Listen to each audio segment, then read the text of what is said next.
Joining us now is Democratic Senator Alex Padilla of California. He is the top Democrat on the Senate Rules Committee and a member of the Judiciary Committee and the Budget Committee. Senator, thank you very much for being here tonight. And when I see what's happening in Minneapolis, we're seeing a straight-up escalation from that day in Westwood where I was watching something that I did not think was possible in this country. Well, thanks for having me back, Lawrence. And look, you're absolutely right. As you may recall, I came back from that experience last June and warned my colleagues, both sides of the aisle, that Los Angeles was nothing more than the test case, right? This is the beginning of the escalation of ICE and CBP, not along the border, in the interior. And they were going to push the limits. And we've seen nothing but more and more aggressiveness, aggression, cruelty in these indiscriminate raids. I warned my colleagues that this was the playbook that the Trump administration would use in any city across the country that they wanted to. And what have we seen since? We've seen Washington, D.C., we've seen Chicago, we've seen Portland, we've seen the Carolinas, we're seeing Minneapolis today, now a surge in Maine as well. They need to be reined in. And the loudest message I've had is for my Republican colleagues in Congress, because they're in the majority and they have an opportunity to stand up to the administration and live up to their oath of office as a co-equal branch of government to rein it in. And we have a golden opportunity with the spending bills in front of us right now. No more money for a militarized Trump, ICE, or CBP without true accountability and reforms.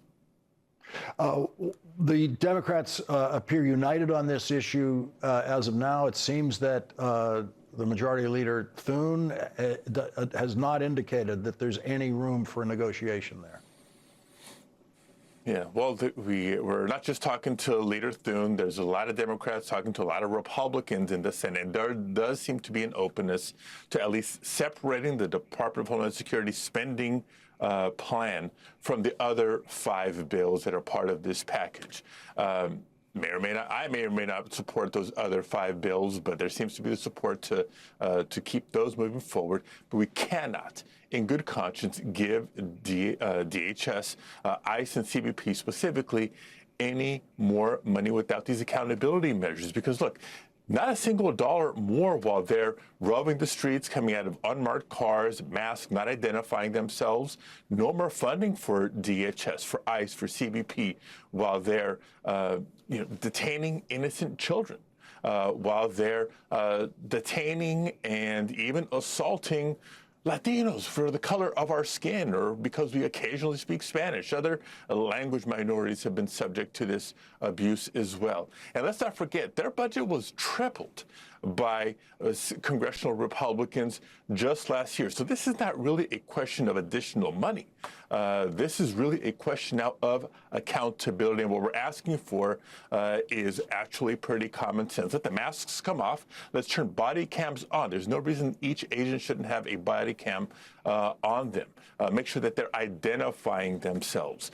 When there's an officer-involved shooting, let's do what every other law enforcement entity across the country does and demand an independent investigation and bring forward consequences when officers are found either out of policy or using unwarranted excessive force or violence. This is common sense, but needs to be implemented because this administration on its own isn't going to do it. When the Trump invasion came to Los Angeles, it certainly had the feeling of something permanent. It had the feeling that they would never leave. But you did get the Trump invasion to go into retreat in California. What is the lesson there that people in Minneapolis should be learning from the retreat in California?